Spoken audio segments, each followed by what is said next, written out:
The Order of Silence. No one remembered the moment it started, only the silent consequences that followed. At the heart of the Galactic Council station, humanity's chief ambassador, Daniel Hale, sat through another day of arguments and proposals.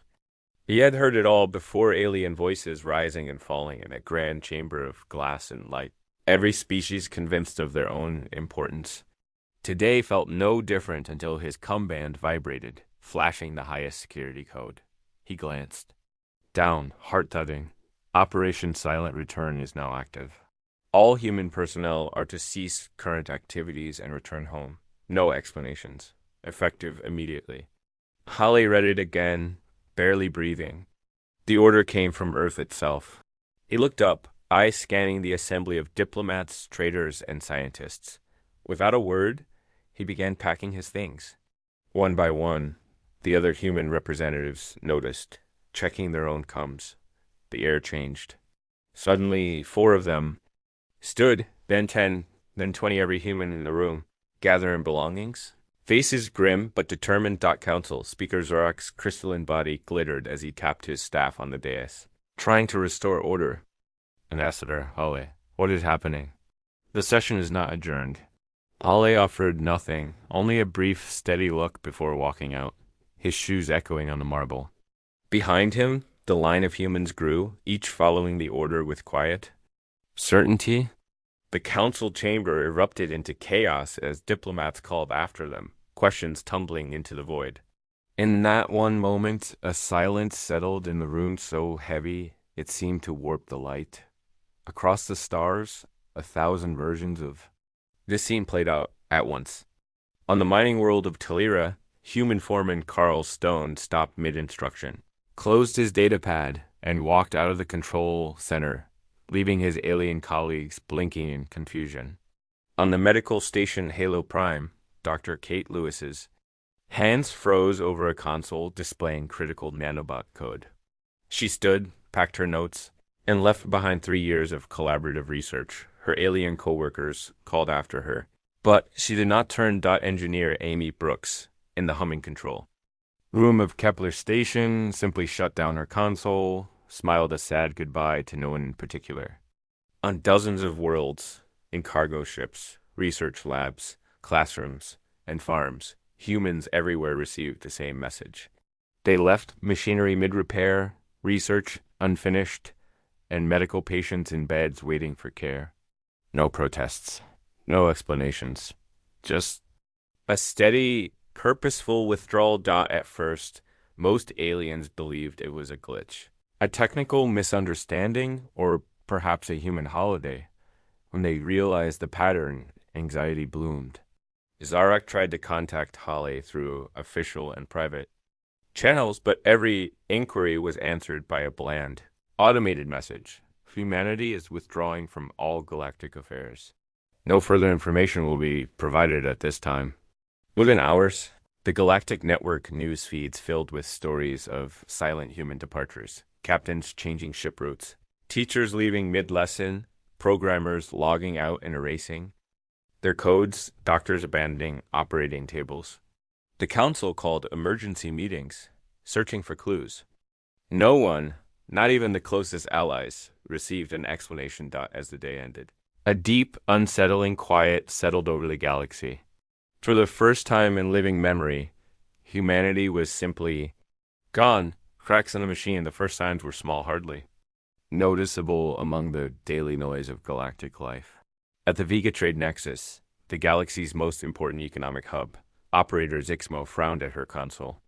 The automated system rerouted shipments of medical isotopes to a world that ate only minerals and sent rare gems to a water planet where they would dissolve in days. She called the technical team. They scrolled through lines of code, all written by human hands. None could decipher the layers of adaptive algorithms that made decisions based on patterns only their creators understood. Elsewhere, on the medical World Sanctuary, Dr. Seln of the Lisari watched his patient's condition deteriorate as the tiny medbots, once perfectly synchronized with his human partner's instructions, simply shut down. The bot's code required a weekly reset with a special passkey one known only to Dr. Kate Lewis, It was now light years away and unreachable. In less than a week, diseases once eradicated began to reappear.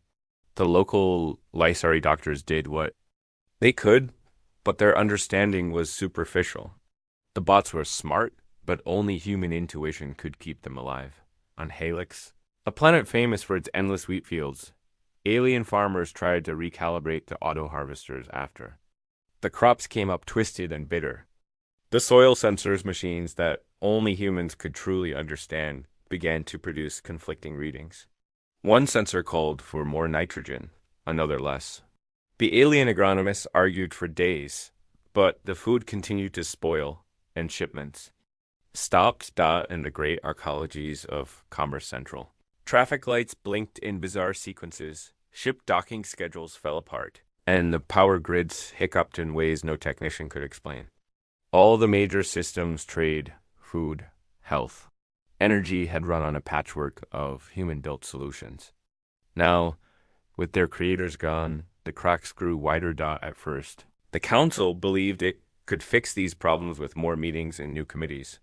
"We have the manuals," said Secretary Rowan. "Surely we can follow instructions."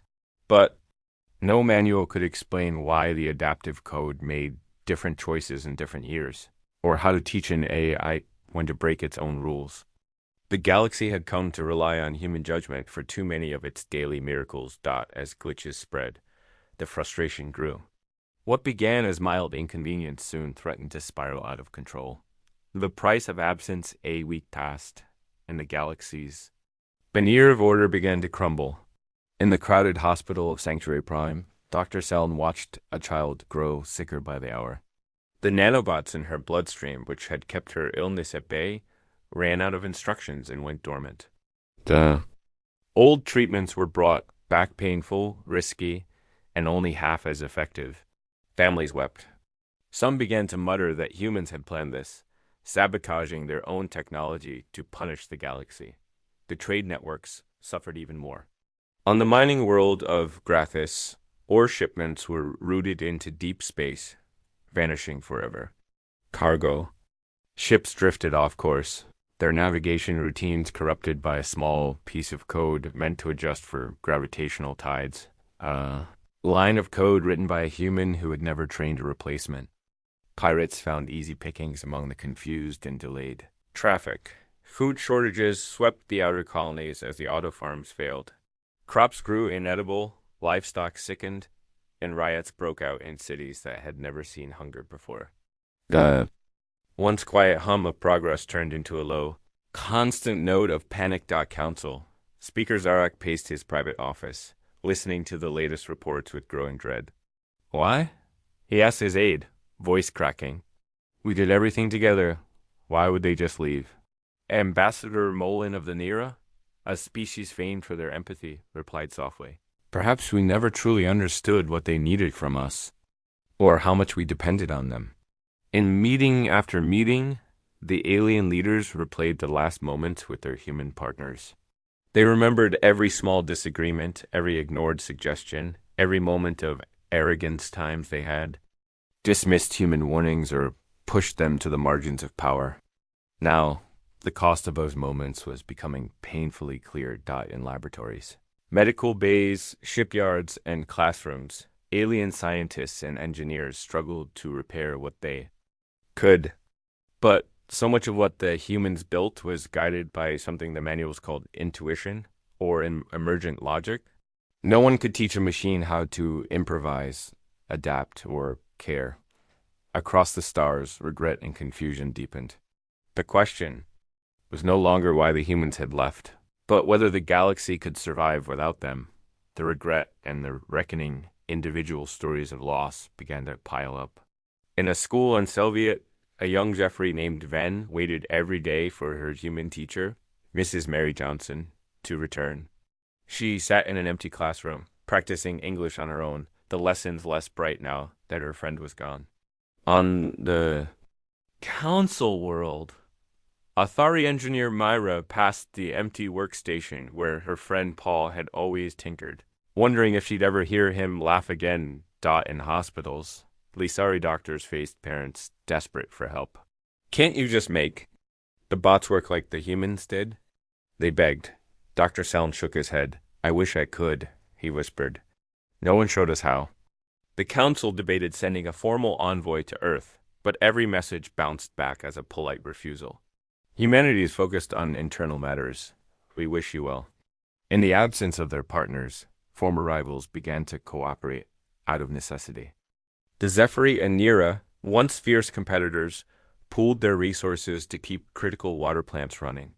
The Aetheri and Laysari set aside decades of rivalry to form a joint medical task force, patching what they could with ancient, less effective technology. Some aliens blamed the humans for sabotage. Others called for humility and self-reflection.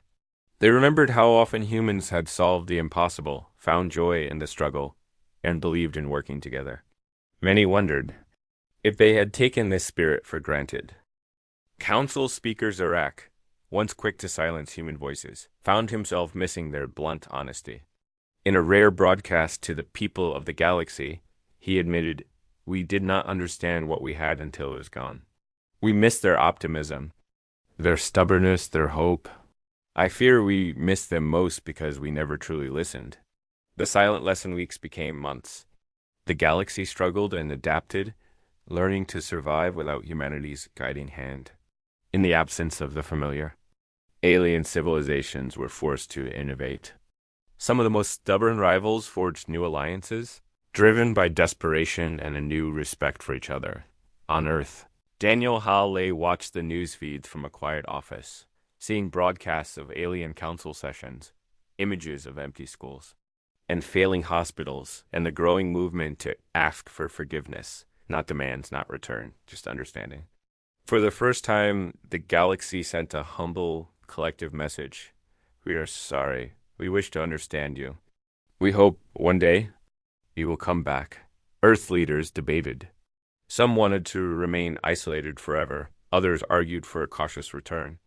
In the end, it was decided that silence had spoken loudly enough. Humans would watch a little longer, measuring not the galaxy's need, but its willingness to grow dot in council chambers across the stars. A single chair was left empty, marked with a simple sign reserved for humanity. Return when ready. The final transmission from Earth was a simple phrase sent to every world in the galaxy. No apology, no threat, no promise, just an echo of what they had once offered freely. You never needed us. You just needed to learn what we knew how. To try, how to care, how to imagine. When you're ready, we'll be waiting. And for the first time in memory, the galaxy understood what silence could teach.